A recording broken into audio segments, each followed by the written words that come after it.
আমাদের দেশে প্রায় সময় রোড অ্যাক্সিডেন্টে, আগুনে পুড়ে, পানিতে ডুবে, বিভিন্ন দুর্ঘটনায় হঠাৎ মৃত্যু যেটাকে বলে, কোনো প্রস্তুতি নেওয়ার সুযোগ পায় না মানুষ, হঠাৎ মৃত্যু এসে গেছে। এই আকস্মিক মৃত্যু হয় যে, এটা কি খারাপ নাকি ভালো? আপনাদের মত কি? আকস্মিক মৃত্যুটা কি ভালো না খারাপ? হঠাৎ মৃত্যু হয়ে গেল, হঠাৎ, ভালো না খারাপ? তাহলে আপনারা সবাই রোড অ্যাক্সিডেন্টে মরতে চান? ভালো বলতেছেন যে? আপনারা চান যে সবাই দেয়াল চাপা পড়ে, ভূমিকম্পে, আগুনে পুড়ে, পানিতে ডুবে মারা যেতে চান? তাহলে ভালো বলতেছেন যে? আচ্ছা, এবার বলেন, আকস্মিক মৃত্যু ভালো না খারাপ? হ্যাঁ। ফতোয়া যদি এত তাড়াতাড়ি ঘুরে যায় তাহলে হবে? ভাই, দরকার ছিল না জানা থাকলে বলা যে আমি এই বিষয়ে জানি না। কিন্তু আমরা বাঙালি, মানুষ যতজন ডাক্তার ততজন, মানুষ যতজন মুফতি ততজন। এদেশের সবাই মুফতি, সবাই ডাক্তার। জানুক আর না জানুক, বুঝুক আর না বুঝুক, একটা কিছু বলবে। আমি প্রশ্ন করেছি যে জানা আছে কিনা, জানা থাকলে কনফিডেন্টের সাথে বলবেন, আর জানা না থাকলে বলবেন না আমি জানি না। তাহলে এটাও একটা জিনিস শেখার, যে আমার না জানা জিনিস আমি মন গড়া কোনো মন্তব্য করব। নবী করিম সাল্লাল্লাহু আলাইহি ওয়াসাল্লাম আকস্মিক মৃত্যু সম্পর্কে তিনি বলেছেন, এটা মাউতুল ফাজআতি রাহাতুন লিল মুমিনি ওয়া আখযাতু আসাফিন লিল ফাজির। আকস্মিক বা হঠাৎ মৃত্যু, যেটা মানুষ বিছানায় শুয়ে অসুস্থ হয়, মৃত্যুসজ্জায় শায়িত হয়, এরপরে সে দুনিয়া থেকে যায়, এটা না, বরং হঠাৎ কোনো দুর্ঘটনায় মৃত্যুবরণ করলো। এই মৃত্যুটা সম্পর্কে নবী সাল্লাল্লাহু আলাইহি ওয়াসাল্লাম বলেছেন, এটা হলো রাহাতুল লিল মুমিন, এটা ঈমানদারের জন্য আরামের, ঈমানদারের জন্য এটা ভালো। কেন? কারণ মৃত্যুর যে যন্ত্রণা, মৃত্যুর যে কষ্ট, এই কষ্ট তাকে পেতে হলো না। সে মুহূর্তের মধ্যে তার রূহ কবজ হয়ে গেল, সে চলে গেল। এবং তার এবং জান্নাতের মধ্যে মৃত্যুটাই বাধা ছিল। যেহেতু সে ঈমানদার, যেহেতু সে মুত্তাকি, যেহেতু সে পরহেজগার, যেহেতু সে হারাম থেকে বেঁচে ছিল, যেহেতু সে আল্লাহর ভয়ে গুনাহ থেকে নিজেকে বাঁচিয়ে রেখেছে, সেই পরহেজগার হওয়ার কারণে, মুত্তাকি হওয়ার কারণে, ঈমানদার হওয়ার কারণে এই মওতে ফাজআ বা হঠাৎ মৃত্যুটা তার জন্য ভালো, যে সে হঠাৎ করে মৃত্যু তো হয় নাই, মূলত হঠাৎ করে তার রূহটা জান্নাতে চলে গেছে, যেহেতু সে ঈমানদার। আর যে ফাসেক, যে ফাজের, যে আল্লাহদ্রোহী, যে আল্লাহর নাফরমান, যে গুনাহগার, যে পাপিষ্ঠ, যে অপরাধী, এই লোকটার জন্য আকস্মিক মৃত্যুটা হলো হঠাৎ করে ছো মেরে তাকে জাহান্নামে নিয়ে যাওয়া। ব্যাপারটা হলো এরকম, কারণ হলো সে তার অপরাধের কারণে, জাহান্নামী কাজ করার কারণে জাহান্নামে যাওয়ার মতো কাজ সে করে, সেই ফয়সালা তার হওয়ার মতো পর্যায়ে সে ছিল।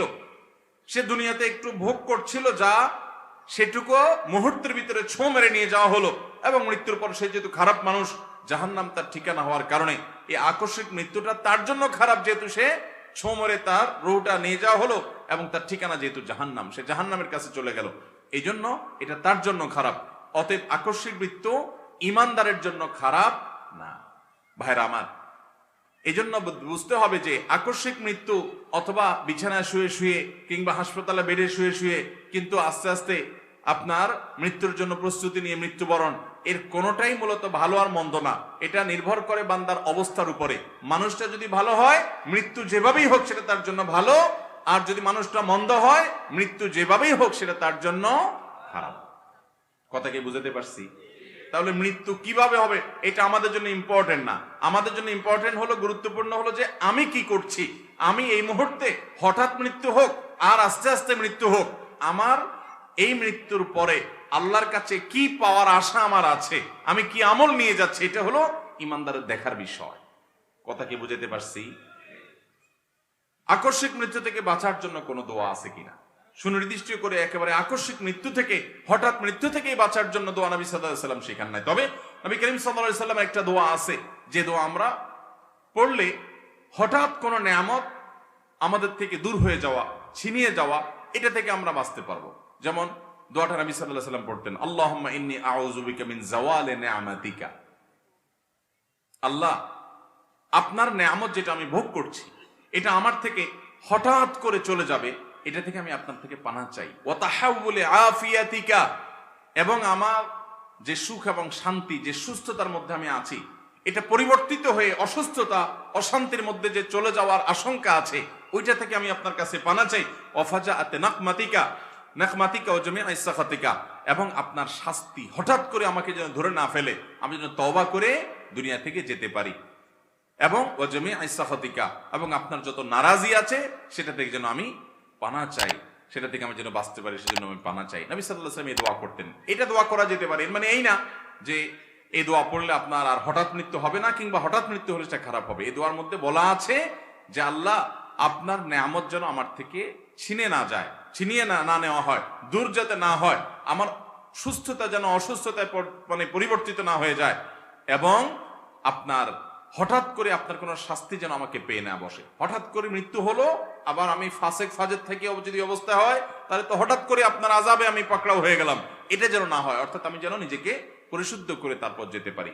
এই দোয়া আমরা আল্লাহ রাব্বুল কাছে নিবেদন সব সময় আমরা করব, আর এই সাথে নিজেকে ভালো মানুষ করার চেষ্টা করব। তাহলে আকস্মিক বা হঠাৎ মৃত্যু এরকম কোনো কিছু যায় আসে না আমাদের জন্য ইনশাআল্লাহ তাআলা।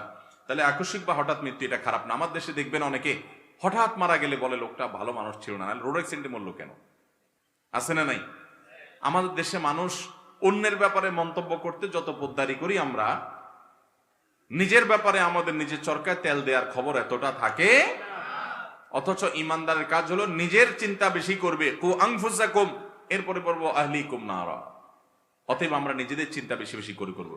দেখবেন ফেসবুকের এই যুগে কে কিভাবে মারা গেল, কে কিভাবে দুনিয়া থেকে চলে গেল, কার কি হলো, মানুষকে নিয়ে মন্তব্য করতে করতে আমাদের দিন যায়। আমার কি হাল আছে, আমার সম্পর্ক আল্লাহর সাথে কতটা আছে, এটা নিয়ে যোগ বিয়োগ করার সময় আমাদের নাই।